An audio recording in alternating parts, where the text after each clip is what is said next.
Are there any jokes that you no longer tell that you used to tell? Oh, good morning to both of you. I'm on a magnificent cruise ship here called Seabourn Quest, and tell everyone that the cruise industry is open for business for its Well, you've just done that, John. But yeah, it's not just, it's not just jokes. Even hit songs. Cliff Richard at the moment, he can't sing his hit record because people saying it's about 10 Downing Street. You know the song, Carrie doesn't live here anymore. So he's not allowed to. So, I mean, it is ridiculous. John Cleese is absolutely right. He's lived his life in comedy, and it's absolutely ridiculous what's going on. Throughout the entertainment industry, not just comedy, but certainly comedy is really, so aware now of political correctness and wokeness, and can't say this, you can't say that. I was in PC World, and you've got to be careful what you say there. It's really difficult. I mean, I wouldn't have a go at the brilliant Esther. I certainly wouldn't have a go at you, Philip. You're so good, they named a screwdriver after you, Phillips.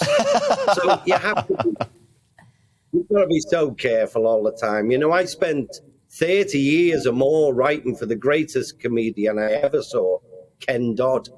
And Doddy used to say to me, patterns of life change. He used to say, you sit your exams every 7 years as a comedian. In other words, you reboot your act, you change and get it more up to date and go with the times of what's happening today, But it is sad. It is really sad. I see things like there's a great comedian called Roy Chubby Brown doing material that I wouldn't necessarily do, of course.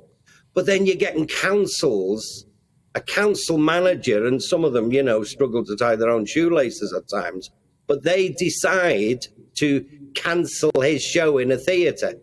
Now, it's not up to council managers. The audience will tell you. If people buy tickets, then surely that's important. That counts for something, doesn't it? If you don't like it, don't go. And let John, people have freedom. Right. Some of these, say we talk about John Cleese there, and he obviously did Monty Python, he did The Life of Brian, and all of it was about poking fun. So do you remember Fui Brian? So they were taking the mickey there of somebody with a speech impediment.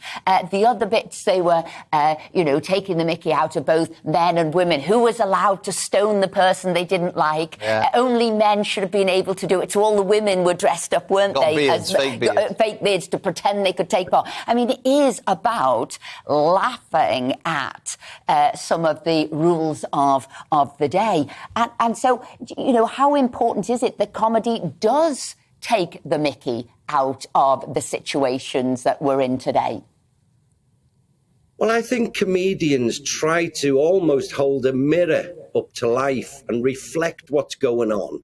For instance, we've seen the leadership debates on television recently. They're going to rename them, apparently. Britain's Got No Talent. And you try and talk about what's happening in the world today, but you've always got this thing on your shoulder saying, be careful, don't say that, don't say this, that could be classed as... sometimes I get bookings and they send a rider with the contract, an extra page of the contract, saying you can't mention this, don't say that, mustn't say this, and it's really restrictive, and it's quite ridiculous, really. As I say, if you don't like it, don't laugh, or don't buy a ticket, but don't press your ideas onto everyone else. Let the audience decide. I'm in a fabulous town here in Spain, and it's a great place. They reckon there's 2 women for every man. The only problem is it's the same 2 women. and that makes... John, we'll always have you on our show, and we won't tell you what jokes you can and cannot tell. John Martin, thank you very much indeed. Superstar.